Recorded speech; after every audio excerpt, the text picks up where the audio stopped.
નમસ્કાર, હું Harsha India news ગુજરાતમાં આપનું સ્વાગત છે। સમાચારની શરૂઆત કરીશું મોટા સમાચારથી। વાત કરીશું ઘરેલું સિલિન્ડરના ભાવમાં 60 રૂપિયાનો વધારો થયો છે। ઈરાન ઇઝરાયલ અમેરિકાના યુદ્ધથી જ્યારે રાંધણ ગેસની અછતની શક્યતા, સરકારે એલપીજી ઉત્પાદન વધારવાનો આદેશ આપ્યો છે। વધેલી કિંમતો આજથી લાગુ પડશે। ઘરેલું સિલિન્ડરના ભાવમાં 60 રૂપિયાનો વધારો થયો છે। સરકારે એલપીજી ઉત્પાદન વધારવાનો આદેશ આપ્યો છે અને આ સાથે જ વધેલી કિંમતો આજથી લાગુ થશે। આપને જણાવી દઈએ કે જ્યારે અમેરિકા, ઇઝરાયલ અને ઈરાનના યુદ્ધને લઈને અત્યારે હાલ તણાવ વધી રહ્યો છે। યુદ્ધની પરિસ્થિતિને જોતા અત્યારે હાલ ઘરેલું ગેસની જે કિંમત છે તેની અંદર વધારો થયો છે, એલપીજીમાં વધારો થયો છે।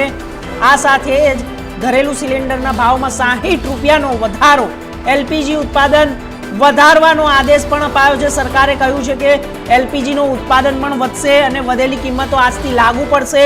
આ સાથે જ અમેરિકા, ઇઝરાયલ, ઈરાન વચ્ચે જે અત્યારે હાલ તણાવની સ્થિતિ ચાલી રહી છે તે દરમિયાન 60 રૂપિયાનો એલપીજી ગેસની અંદર વધારો થયો છે।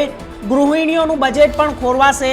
આ સાથે ઘરેલું જે સિલિન્ડર છે તેમાં 60 રૂપિયાનો વધારો, ઘરેલું સિલિન્ડર।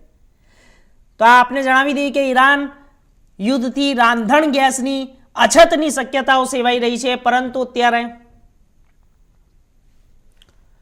કેન્દ્ર સરકારે ઘરેલું ગેસ સિલિન્ડર 60 રૂપિયા મોંઘો કર્યો છે। દિલ્હીમાં 14.2 કિલોગ્રામ એલપીજી ગેસ હવે 913 રૂપિયામાં મળશે।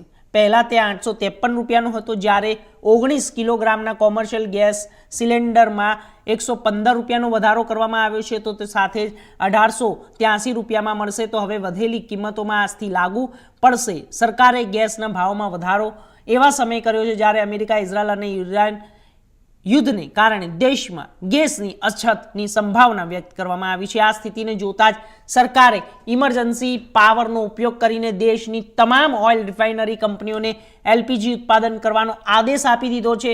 મિડલ ઇસ્ટમાં વધતા તણાવના લઈને જ્યારે ગેસનો પુરવઠો પ્રભાવિત થઈ શકે છે, આ સાથે જ જાહેર કરવામાં આવ્યું છે કે હવે રિફાઇનરીઓ પણ પ્રોપેન અને બ્યુટેનનો ઉપયોગ ફક્ત રાંધણ ગેસ બનાવવા માટે કરશે।